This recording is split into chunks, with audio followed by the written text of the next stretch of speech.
இது தொடர்பாக செய்தி அறையிலிருந்து சிறப்பு செய்தியாளர் பாலவேல் இணைகிறார். பாலவேல், இதை எப்படி பார்க்க வேண்டியது இருக்கு?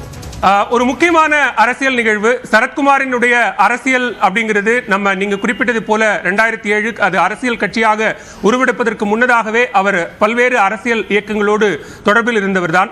ஒரு அரசியல் கட்சியாக சமத்துவ மக்கள் கட்சியினுடைய செயல்பாடுகளை இத்தனை ஆண்டு காலம் அவர் மேற்கொண்டு வந்ததையும் நாம் பார்த்தோம். இந்த நிலையில்தான் மக்களவை தேர்தலை ஒட்டி தற்போது சமத்துவ மக்கள் கட்சியை பாஜகவுடன் இணைத்திருக்கிறார் சரத்குமார். இத்தொடர்பான கருத்துக்களை நம்முடைய பகிர்ந்து கொள்வதற்காக மூத்த பத்திரிகையாளர் திரு தராசு ஷியாம் நம்மோடு இணைந்திருக்கிறார். சார் வணக்கம். வணக்கம். சமத்துவ மக்கள் கட்சி பாஜகவுடன் இணைந்தது, சரத்குமார் இணைத்து இருக்கிறார், எப்படி பார்க்கிறீங்க? சரத்குமார் குறை சொல்வதற்கோ குற்றம் சொல்வதற்கோ கூட்டணி என்பதற்கு இணைப்பு என்பதற்குமான ஒரு அதை நாம் புரிந்து கொள்ள வேண்டும். கூட்டணி என்றால் ஒரு கட்சிக்கு பலம் இருந்தால்தான் கூட்டணிக்குள் போவார்கள். இணைப்பு என்றால் ஒரு கட்சிக்கு பலம் இல்லை என்று மறைமுக அர்த்தம். காரணம், பலம் வைத்திருக்கும் போது இன்னொரு கட்சியோடு அதை இணைக்க மாட்டோம். ஆனால் நமது கட்சிக்கான பெரிய பலம் இல்லை, எத்தனை தொகுதிகள் கொடுத்தாலும் வெற்றி பெற முடியுமோ என்ற சந்தேகம் இதெல்லாம் இருந்தால் ஒரு பெரிய கட்சியோடு இணைவார்கள். எடுத்துக்காட்டாக பாரதிய ஜனதாவிலே இதற்கு முன்பு இணைந்த ஒரு பெரிய தலைவர் திருநாவுக்கரசர். அவர் அப்போது ஒரு கட்சி வைத்திருந்தார், எம்ஜிஆர் அதிமுக என்று அதற்கு பெயர். பாரதிய ஜனதாவோடு இணைந்தார். பாரதிய ஜனதாவின் தேசிய செயலாளர் பதவி அவருக்கு தரப்பட்டது. கிட்டத்தட்ட அப்படியான ஒரு நிலைதான் சரத்குமாருக்கு என்று நான் நினைக்கிறேன். காரணம், தேசியத்திற்கு அவர் தேவைப்படுகிறார் என்று திரு அண்ணாமலை அவர்கள் கூறுகிறார்கள். எனவே தேசிய செயலாளர் பதவி கணிப்பு. ஆனால் திருநாவுக்கரசர் இணையும் போதும் அதிமுகவின் தொண்டர்களோ அல்லது எம்ஜிஆர் அதிமுகவுக்கு என்று பெரிய தொண்டர் பலமோ இல்லை. பாரதிய ஜனதாவுக்குள் போய் பாரதிய ஜனதாவிலே இருக்கிற பல்வேறு ஒரு பெரிய கட்சியோடு அதுவும் தேசிய போது அந்த கட்சியிலே இயல்பாக இருக்கிற சீனியர்கள், அவர்கள் சார்ந்த குழுக்கள், கோஷ்டி மனப்பான்மை இதோடு சேர்ந்துதான் போட்டி போட வேண்டியது வரும். என்றாலும் சரத்குமார் எடுத்திருக்கிற ஒரு முடிவு, அந்த முடிவு வெற்றி பெற வாழ்த்துக்கிறேன்.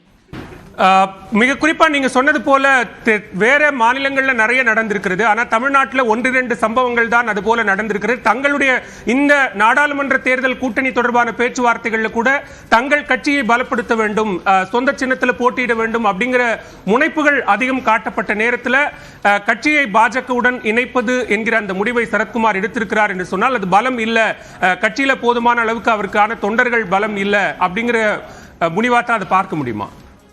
அப்படிதான் பார்க்க முடியும். காரணம் என்னவென்றால், சொந்த கட்சிக்கு பெரிய பலம் இருந்தால் யாருமே இன்னொரு கட்சியோடு போய் இணைய மாட்டார்கள். உதாரணமாக பல்வேறு கட்சிகளை நாம் பார்க்கிறோம். ஒரே ஒரு எம்பி தொகுதி மட்டும் பெற்ற கட்சிகளை எல்லாம் நாம் பார்க்கிறோம்.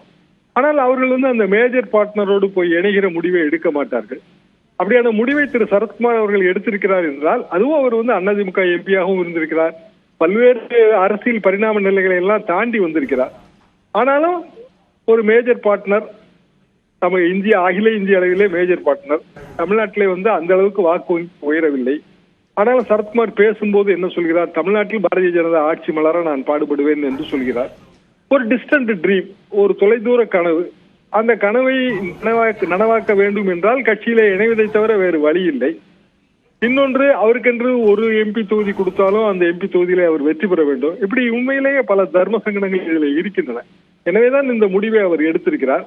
சமத்துவ மக்கள் கட்சியை பொறுத்தவரையிலே அவர் அந்த முடிவுக்கு எதிர்ப்பு தெரிவிப்பவர்கள் யாரும் இருக்க மாட்டார்கள். அது சரத்குமார் கட்சி தான். பாரதிய ஜனதாவுக்கு இந்த வரவால் என்ன லாபம், அரசியல் ரீதியாக அவர்கள் தமிழ்நாட்டு அரசியலிலே என்ன அவர்களுக்கு அனுகூலம் கிடைக்க போகிறது, இதையெல்லாம் நாம் பொறுத்திருந்துதான் பார்க்கிறோம். இல்ல, நீங்க குறிப்பிட்டது போல சங்கடங்கள் நிறைய இருந்தாலும் ஒரு ஸ்டார் வேல்யூ இருக்கக்கூடிய ஒரு தலைவர் ஒரு கட்சியை கொண்டு போய் பாஜகவில் இணைப்பதன் மூலமாக அவருக்கான ஒரு மினிமம் கேரண்டி என்பது இருக்குமா? ஏதாவது ஒரு பொறுப்பு கொடுப்பது, ஒரு பதவி கொடுப்பது அப்படிங்கிற மாதிரியான ஒரு மினிமம் கேரண்டியாவது சரத்குமாருக்கு கிடைக்குமா? கண்டிப்பாக அவருக்கு தேசிய செயலாளர்களில் ஒருவர் என்கிற அந்த அந்தஸ்து தரப்படும் என்றுதான் நான் நினைக்கிறேன். அதைத்தான் திரு அண்ணாமலை அவர்கள் சூசகமாக குறிப்பிட்டார். அதுதான் திரு திருநாவுக்கரசு அவர்களுக்கும் தரப்பட்டது. எனவே அப்படியான ஒரு பதவிதான் தரப்படும் என்பது எனது கருத்து. அதுபோக அவரை பிரச்சார பீரங்கியாக பயன்படுத்திக் கொள்வார்கள். நீங்கள் குறிப்பிட்டது போல ஒரு ஸ்டார் வேல்யூ என்று வரும்போது அந்த கிரௌடு புள்ளி, ஒரு கூட்டம் கூடுவதற்கான ஒரு வாய்ப்பு இருக்கிறது. திரு அண்ணாமலை அவர்களுக்கு போட்டியாக திரு சரத்குமார் அவர்கள் வர முடியாது, அது அண்ணாமலை அவர்களுக்கும் தெரியும். எனவே சரத்குமாரின் வருகை என்பது பாரதிய ஜனதாவுக்கு கொஞ்சம் கூடுதல் பலம் சேர்க்கும். பாரதிய ஜனதாவின் அந்த கேம்பெயின், எலெக்ஷன் கேம்பெயினுக்கு அது ஒரு ஸ்டார் அட்ராக்ஷன் சேர்க்கும் என்று நினைத்திருக்கலாம். ஆனால் பாரதிய ஜனதாவில் சேர்ந்த பல நட்சத்திரங்கள், கௌதமி உள்ளிட்ட பல நட்சத்திரங்கள் பாரதிய ஜனதாவிலே அவர்களுக்கு உரிய அங்கீகாரம் கிடைக்காமல் வெளியே போனதையும் நாம் சமீப காலமாக அதை நாம் பார்த்து வருகிறோம். அன்றைய காலகட்டத்திலே கௌதமிக்கெல்லாம் முன்பு போய் சேர்ந்த பல்வேறு ஸ்டார்கள் அவர்களும் இதே மாதிரியான, குறிப்பாக பல்லவி போன்றவர்கள், அவர்கள்லாம் அந்த எஸ்டரியர் ஸ்டார்ஸ், அவர்களுக்கும் அந்த பெரிய அளவுக்கான ஒரு அங்கீகாரம் கிடைக்கவில்லை. அதற்கு பிறகுதான் அவர்கள் பாரதிய ஜனதா விட்டு வெளியே வந்தார்கள். தேசிய கட்சிகளுக்கே உரித்தான பல்வேறு பிரச்சனைகள் அதில் இருக்கின்றன. என்றாலும் சரத்குமார் அவர்கள் ஒரு முடிவு எடுத்திருக்கிறார். அந்த முடிவு என்பது அவரது கட்சிக்காரர்களுக்கு திருப்தி அளிக்கக்கூடியதாக இருந்தால் மகிழ்ச்சி தான். மிக்க நன்றி திரு ஷியாம், இணைப்பில் கருத்துக்களை பகிர்ந்து கொண்டமைக்கு.